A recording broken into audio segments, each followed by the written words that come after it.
Good afternoon, everyone. We had a productive Security Council meeting where the United States made clear that Iran's ballistic missile activity is out of control and that they are defying the UN Security Council 2231 in numerous ways. Iran has been testing on a testing spree and a proliferation spree, and this must come to an end. And we want to work with all members of the Security Council to reimpose tougher restrictions on the Iranian ballistic missiles.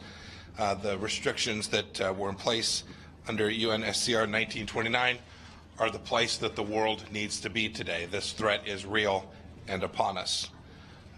We clearly see that the JCPOA didn't succeed in stopping this malign activity. This Security Council has a responsibility to protect citizens of the Middle East, Americans traveling through the Middle East, Europeans who are now at risk from Iranian missiles. And we called upon every member of the Security Council to undertake actions that would achieve that. With that, I'm happy to take a couple of questions. Let's start with CBS Ben Falk. Thank you. Thank you very much, Mr. Secretary. It's Pamela Falk from CBS.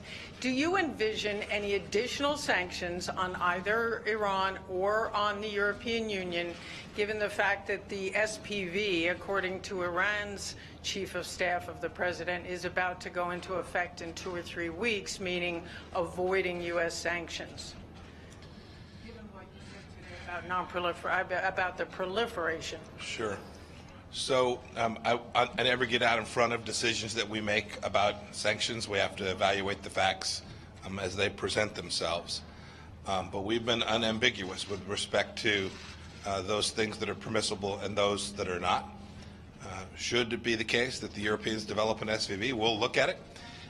There are humanitarian exemptions in the sanctions that have been put in place for foodstuffs and medicine. If the activity that is undertaken is consistent with that, we obviously won't in place sanctions. But to the extent that there are violations of our sanctions, we intend to enforce them with great rigor against any party who is a participant in those violations. Mohammed Al-Bassi, BBC. Right here. Right here. Thank you, Secretary. BBC Persian. Secretary, you heard your European allies expressing their continued support for JCPOA. You also, even French ambassador, talking about how pressure and sanctions might not change the dynamic much alone.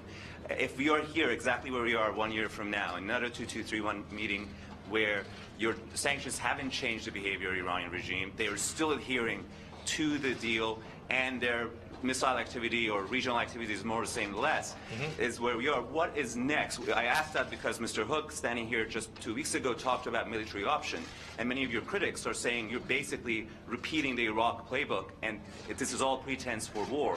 What is the next step if your sanctions do not work a year from now? So back to first principles. The first thing that didn't work was the JCPOA. All of the ballistic missile activity, save for the last two that I spoke about today, occurred during the JCPOA.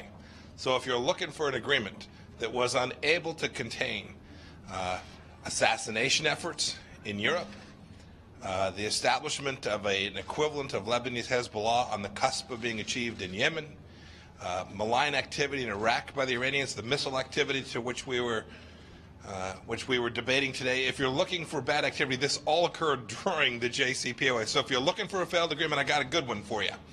Now it's time for this Security Council to get serious about this real risk from proliferation from the Iranian regime. And it is our determination to do everything we can, everything within, as the President says, everything we can to make sure that we do the right thing. We're going to exert American leadership to build a coalition. And you heard today, you heard 11 members of the Security Council join the United States in expressing their concerns about the Iranian missile proliferation. We're going to work with a coalition to build out a set of responses that deliver deterrence against Iran and its continued proliferation of ballistic missiles and ballistic missile systems that have the potential to carry nuclear warheads. Fox News, Adam Shaw, please. Secretary. Adam Shaw, Fox News. We saw a lot of support for the JCPOA from the European countries today. We also saw a lot of criticism of Iran's destabilizing activities. Are you getting any sense that European countries are beginning to come around to your way of thinking on Iran? So I'll let the European countries speak for themselves with respect to where they are, but this much is clear. We have a different view on the JCPOA. We're unambiguous. When I speak with my European counterparts, we're very clear about that. They view it as the linchpin. I view it as a disaster, and I think President Trump does as well. Now the challenge is this. We continue to see the Islamic Republic of Iran behaving in ways that are inconsistent with keeping people safe all around the world, and we need to figure out how together we can build out a coalition to push back against that. There are lots of places that can occur. It can occur while the JCPOA is still in effect, that is, while they're still inside of it. But make no mistake, American leadership is determined to work not only with the Europeans, we think of Germany, France, and Britain, but many other European countries who share our concerns as well. Countries throughout the Middle East, Asia, Africa, all joining with the United States under our leadership to acknowledge, as a first step, acknowledge the risk that Iran presents, and then set up a response that will ultimately deter them. Last question. Al Jazeera, James Bays. Mr. Secretary, James Bays from Al Jazeera. Yes, you sir. were today in the chair that's normally occupied by Ambassador Haley. She said in an interview that about responsibility for the death of Jamal Khashoggi. She said it was the Saudi government and MBS is the head of the Saudi government, so they're all responsible and they don't get a pass. Do you agree that Mohammed bin Salman is responsible? So I think Ambassador Haley says something that's very consistent with what President Trump and I have both said, which is that we have already held accountable a large number of persons who were responsible for the heinous murder of Jamal Khashoggi, that we will continue to investigate and take the facts where they lead, and get to a place where we hold those responsible accountable. We'll do that.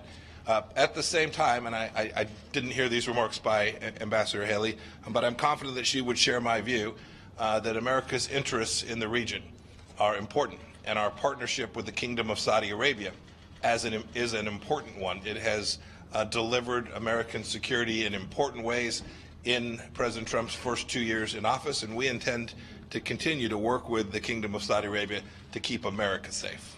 Thank you. Thank you all.